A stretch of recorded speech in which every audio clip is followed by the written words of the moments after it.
Hello and welcome to another episode of me trying very hard to be funny, while at the same time trying to get shit done. And failing with both. Today we will add a simple event pop-up screen that we can use to display the result of the customer servicing. So with that we have pretty much a working gameplay loop already, so I'm very excited. And let's hop right in. Okay. So I'm going to start by adding a new control node that we will use to hold the pop-up window. And I call it pop-up window small because I expect that at one point we will probably do another pop-up window type. The small window we are going to do today will not have multiple choices, we'll just have a confirmation button. Okay, so for the next part of the pop-up, we are going to add an eigenpatch rect. So we just added the patch margin, and then we assign a texture to it. And now we have an infinitely scalable box with always the correct size for the borders. So this will be our menu background, and let's scale it to a default size like this. And now we can add elements to this box, like a label and an image, etc. So we will add a label first, so that we have some text that we can display. Okay, and also we want a texture button, so that we have a confirmation button that you can click. And this needs a texture, so let's assign one. And I really need to make more placeholder textures. Now this is our event box, and let's rescale this so that it fills the box. All right. So let's rename those elements and the button as well. And now we can start coding the pop-up. Let's go. So, as usual, we want to instantiate this pop-up so that we can create it dynamically with code. So let's make this branch a scene. Let's call it pop-up window. And now we can remove it from the scene tree. In the button, we add the usual script that we need. And from this point on, we basically copy and paste our class script that we have used multiple times already. So let's make our pop-up window a class. Let's call it confirm window. We replace these two functions with our usual add function that creates a confirm window. We need to instantiate and append and add a child to the Spring Manager. We don't want to append to active customers, so this can go. And as usual, we also want to add this as the confirm window scene to our globals. Let's add a new scene that we call confirm window scene. So let's copy the path here and paste it, and there we go. And now we can create a new confirm window. So let's go back to our Spring Manager, and at the bottom we are going to add confirm window add globals and check it out if it works. And it does work, but obviously we forgot to give our add function coordinates so that we can put the pop-up window anywhere. So let's add two floats here that we call x and y.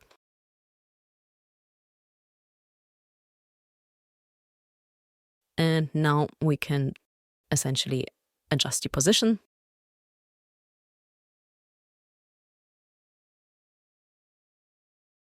And now we should be able to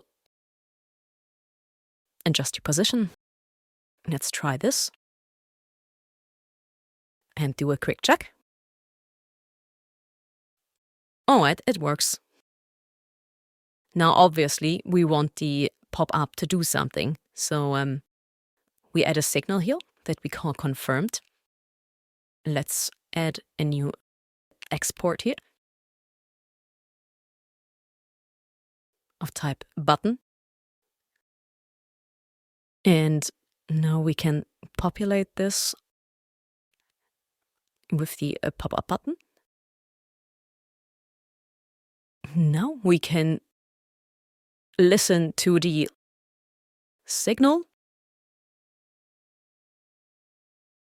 on click. So on the add function, we connect the button down event.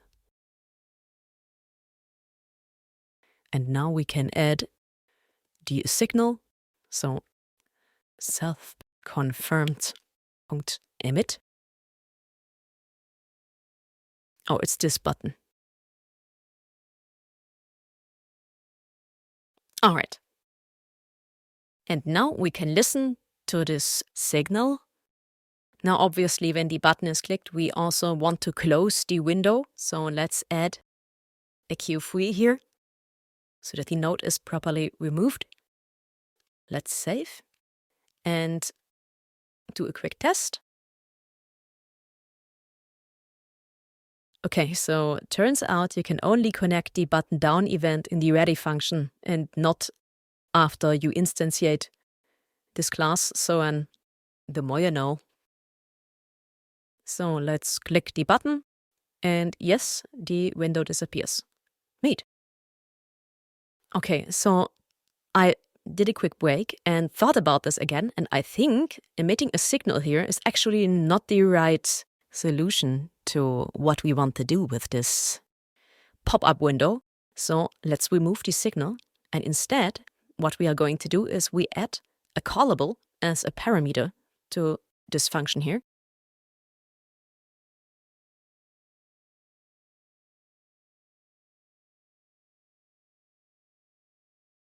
And we assign this in the add function.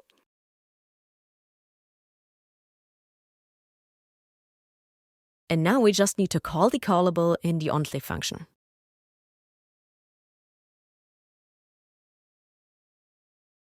And now, if we go back to our Spring Manager node, we can now attach any function we want. Let's create a quick test function that just prints out a debug. And now I just need to attach test func here as a parameter.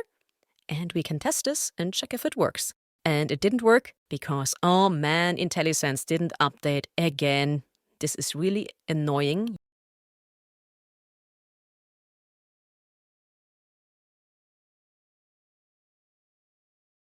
Okay, now it updated. Okay, let's try again. All right, now it displays. So we can attach any function we want to our pop-up window, and this will make our pop-up window very generally usable in any situation, which sounds great. So, yeah.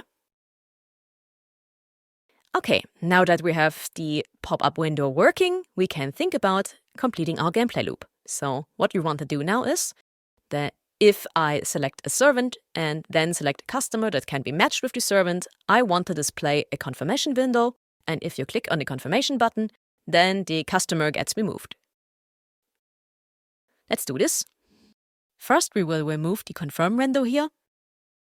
And instead, we go into the customer element.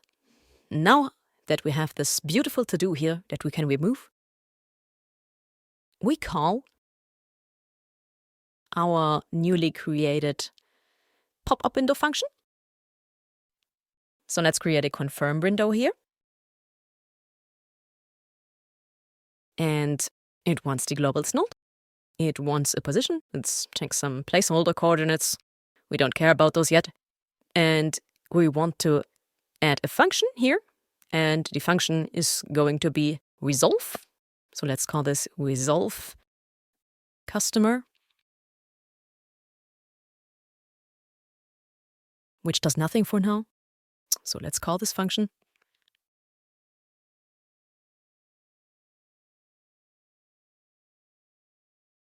Okay, now that we have this, we can think about what the resolve customer function is going to do. So for now, it should do basically nothing and just delete the customer itself.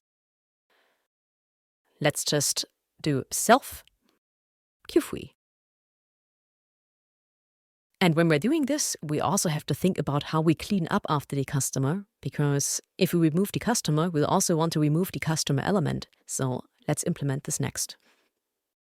So cleaning up would be the easiest by using the tree exiting signal. So let's do this. We go into the customer element, and in the customer element, we listen to the signal coming from the customer, so customer, and we use tree exiting for this signal, and we connect this event with a new function that we call on customer removal. And here we basically do the same. We just do self queue. And now if we remove the customer, we also remove the customer element. Of course, I need to put the reference here to the new function. All right. So let's go back to our customer. And now we can check if this works. If we click a customer, the customer element should also be removed now. So let's save real quick. And when I tested this out, then this didn't work because the customer variable was still empty. Why was it still empty? Because we never actually set it.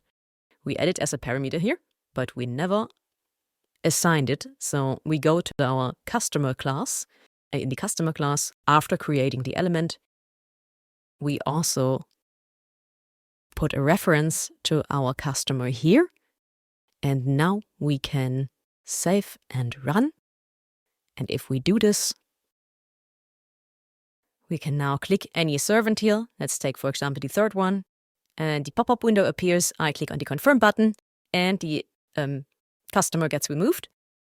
And yeah, working fine. And I can actually remove them all. And this is what we want. Now, we are still missing one function because we only want to serve the pop-up window when I have a servant that matches the customer. But this is very easy to add because we already prepared for this. We match the servant here, so the traits array that we have here basically only holds matching traits. So all we have to do now is check if length of traits is greater than 0, and if it is, then we can display the confirm window. So let's test this. If I don't click any servant, then nothing happens if I click the customers. But if I select one and select a matching customer, then I get the pop-up window and I can remove it. And afterwards, all the customers get smaller. This is not intended. We need to fix this.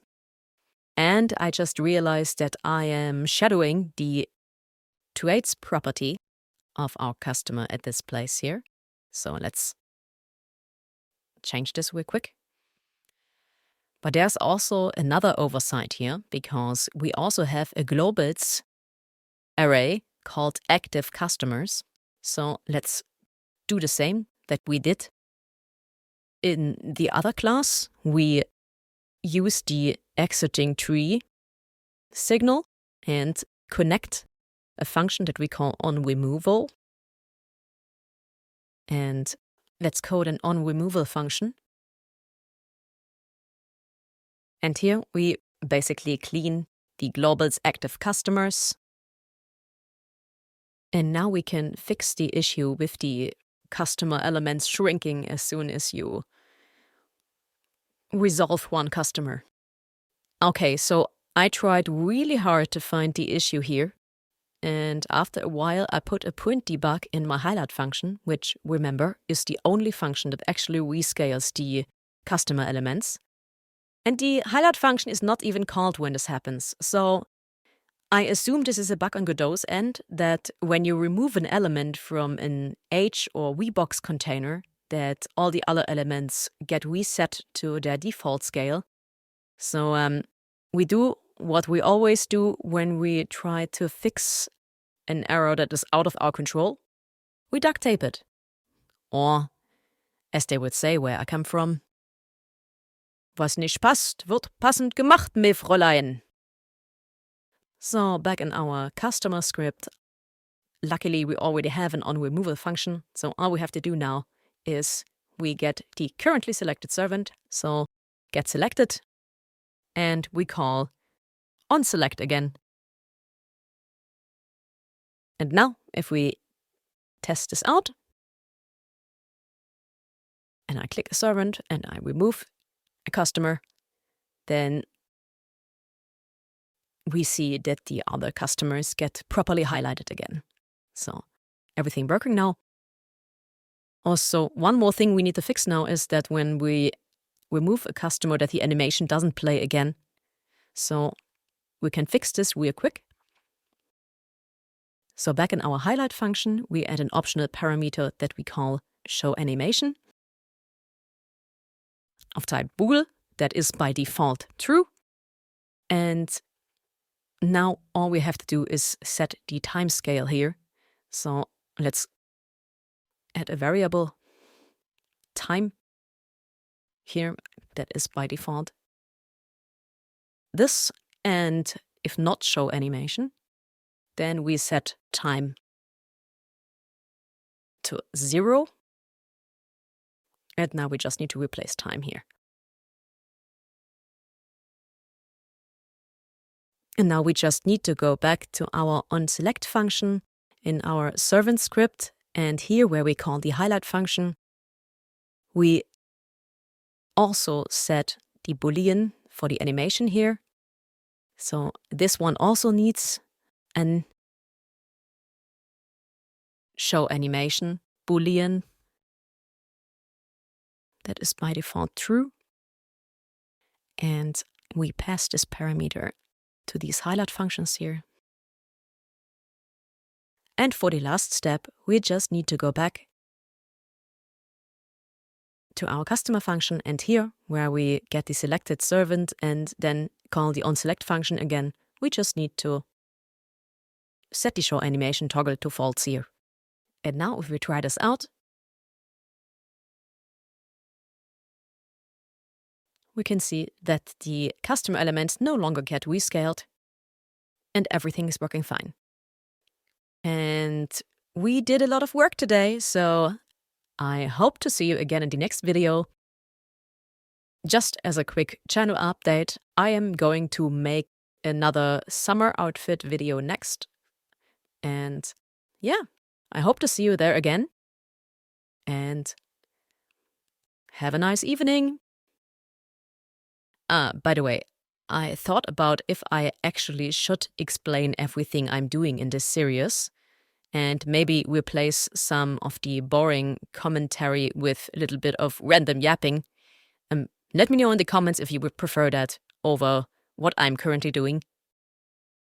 Okay, now it's really the end. Bye-bye.